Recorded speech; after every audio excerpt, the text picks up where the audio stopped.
আপোনালোকে জানে যে আমি গুৱাহাটীত আৰবান ৱাটাৰ বডিসমূহ প্ৰিজাৰ্ভ কৰিবৰ কাৰণে urban water body preservation act আনিছিলোঁ, যাৰ জৰিয়তে গুৱাহাটীৰ আৰবান ৱাটাৰ বডিবিলাক আমি প্ৰিজাৰ্ভ কৰি ৰাখিছে। ঠিক তেনেদৰে আজি অসমতো Assam urban water bodies prevention and conservation rule যিখন এক্ট আহিছিল তাৰ ৰুল 2025 আজি অসম কেবিনেটে এপ্ৰুভ কৰিছে।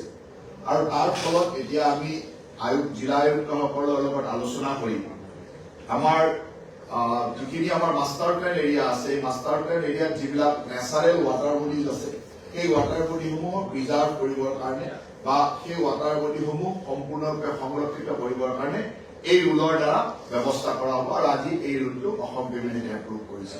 মই ভাবোঁ যে বিভিন্ন সৰু সৰু টাউনবিলাকত বা সৰু সৰু আৰবান এৰিয়াবিলাকত যি ধৰণৰ কৃত্ৰিম বানপানী বা পানী ওলাই যোৱা বা নেচাৰেল চেনেলবিলাক বা ৱাটাৰ বডিবিলাক বন্ধ হৈ যোৱাৰ কাৰণে যিটো সমস্যা হৈছিল, এই সমস্যাটো আগত ৰাখিয়ে Assam urban water bodies prevention and conservation act অনা হৈছিলে। আৰু এই এক্টৰ আজি ৰুলটো এপ্ৰুভ কৰা হ'ল আৰু কেনেধৰণে কৰা হ'ব এই ৰুলত থাকিব। আৰু সেইমতে আয়ুক্ত ডাঙৰীয়াৰ পৰা যিবিলাক আমাৰ সম্পূৰ্ণ মানে আনডিস্পুটেড ৱাটাৰ বডি আছে সেইখিনি ইমিডিয়েটলি লিষ্ট কৰি সেই ৱাটাৰ বডিবিলাক সংৰক্ষণৰ কাৰণে ব্যৱস্থা কৰা হ'ব।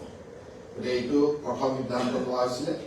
তাৰ লগে লগে আজি কেবিনেটে এটা অত্যন্ত গুৰুত্বপূৰ্ণ আৰু এটা ঐতিহাসিক সিদ্ধান্ত লৈছে যে অসমৰ আমাৰ মিউনিচিপালিটি এমপ্লয়বিলাকৰ প্ৰভিন্সিয়েলাইজ হৈ বহুদিন ধৰি তেওঁলোকৰ আলোচনা চলি আছিল, বিভিন্ন ধৰণৰ তেওঁলোকৰ আবেদনো আছিল আমাৰ ওচৰত। আৰু আজি অসম কেবিনেটে the Assam municipality employees provincialise bill 2025 approve কৰিছে।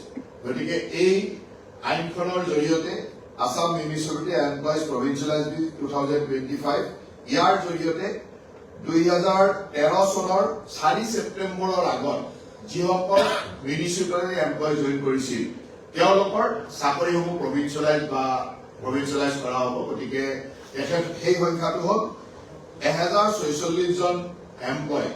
তেওঁলোক 71খন মিউনিচিপালিটি বা আমাৰ বিভিন্ন নগৰ নিগম বা নগৰ নিগমত থকা এই ধৰণৰ 71খন মিউনিচিপাল বৰ্ডত থকা 1046 গৰাকী এমপ্লয় আজি চাকৰিসমূহ প্ৰভিন্সিয়েলাইজ কৰা হ'ল।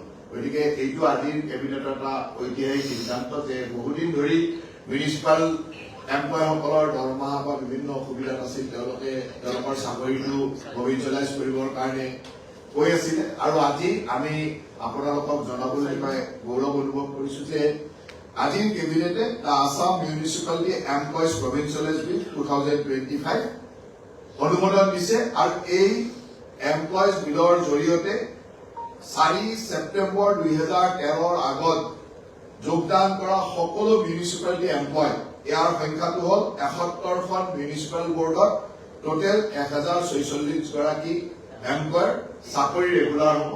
আৰু তেওঁলোকে গভৰ্ণমেণ্ট চাকৰি বা চৰকাৰী চাকৰি হিচাপে তেওঁলোকক প্ৰভিন্সিয়েলাইজ কৰা হ'ব। আৰু তেওঁলোক এতিয়া Assam municipal director of municipal এডমিনিষ্ট্ৰেশ্যনৰ আণ্ডাৰত তেওঁলোকৰ চাকৰি হ'ব। আৰু তেওঁলোক ট্ৰেন্সফাৰ কৰিব বা তাত প্ৰথমতে আমি তেওঁলোকক সেই মিউনিচিপালিটিতে যদি কাম ঠিকে আছে তাত থাকিব, নহ'লে আমি বিভিন্ন মিউনিচিপালিটি গোটেই মিউনিচিপাল প্ৰশাসন ব্যৱস্থাটো পৌৰ নিগমৰ প্ৰশাসন ব্যৱস্থাটো যাতে এটা সুন্দৰ ব্যৱস্থালৈ আনিব পাৰি সেই ধৰণে আজি এমপ্লয়সকলৰ প্ৰভিন্সিয়েলাইজ এক্টখন অনুমোদন দিয়া হৈছে। আৰু ইয়ে মই ভাবো যে অসমৰ পৌৰ সংস্কাৰৰ ক্ষেত্ৰত বা পৌৰ প্ৰশাসনসমূহ শক্তিশালী কৰাৰ ক্ষেত্ৰত এটা গুৰুত্বপূৰ্ণ ভূমিকা ল'ব। পৌৰসভাৰ পৌৰ নিগম দুইটা, পৌৰসভাৰ পৌৰ নিগম দুইটাই।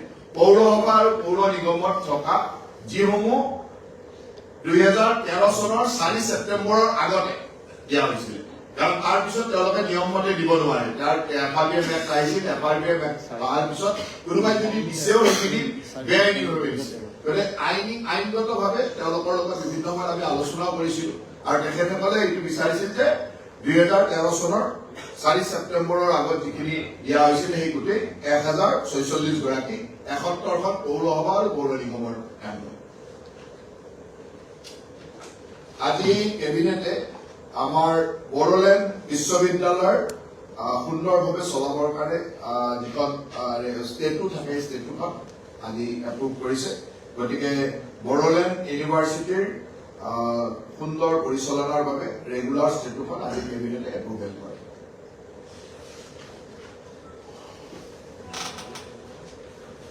আজি কেবিনেটে আৰু এটা সিদ্ধান্ত লৈছিলে যে আছামিজ লেংগুৱেজ টিচাৰ যিসমূহ বিভিন্ন ঠাইত আছে অসমীয়া মিডিয়াম বা বেলেগ বেলেগ মিডিয়ামৰ স্কুলবিলাকত তেওঁলোকৰ চাকৰিৰ ক্ষেত্ৰত কাৰণ কিছুমান এনেকুৱা আছে যে বিভিন্ন অন্যান্য মিডিয়ামৰ স্কুলত অসমীয়া লেংগুৱেজ টিচাৰ আছে তেওঁলোকৰ ইকুইভেলেণ্ট বা একেই ডিগ্ৰী টিচাৰ কিন্তু তেওঁলোকৰ কেডাৰটো একে নোহোৱাৰ কাৰণে তেওঁলোকে ইয়াৰ পৰা তালৈ যোৱাত বা কৰবাত নালাগা ঠাইতো তেওঁলোকে থাকিব লগা হৈছিল।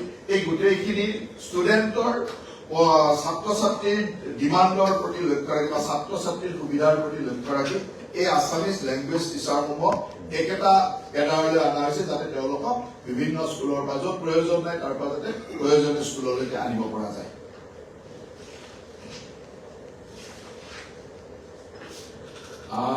আজিৰ কেবিনেটে Assam public distribution of article amendment order 2025 approve কৰে অনুমোদন দিয়ে আৰু ইয়াৰ জৰিয়তে আগতে যিবিলাক আমাৰ সমবায় মানে আমাৰ ফেয়াৰ প্ৰাইচ শ্বপ আছিল সুলভ মূল্যৰ দোকান আছিল এই সুলভ মূল্যৰ দোকানৰ ৰিনুৱেল বিলাক 3 বছৰৰ ওপৰত হৈছিল। এতিয়া 3 বছৰতে 5 বছৰলৈ একেলগে 5 বছৰ ৰিনুৱেল কৰিবলৈ 5 বছৰৰ ওপৰত ৰিনুৱেল কৰিলে হ'ল আৰু ইয়াৰ যিটো ৰিনুৱেল ফিজ আগতে 45 টকা আছিল 5 বছৰৰ কাৰণে 75 ৰুপিজ কৰা হৈছে আৰু তেওঁলোকৰ ৰিনুৱেল এতিয়া আগতে 3 বছৰৰ কৰিব লাগিছিল এতিয়া ফেয়াৰ প্ৰাইচ শ্বপ বিলাক বা সুলভ মূল্যৰ দোকানীবিলাকৰ এটা সুবিধা হ'ব 5 বছৰলৈ তেওঁলোকে ৰিনুৱেল কৰিব নালাগে 5 বছৰৰ পিছতে ৰিনুৱেল কৰিব লাগে। এতিয়া ৰিপিট কৰিব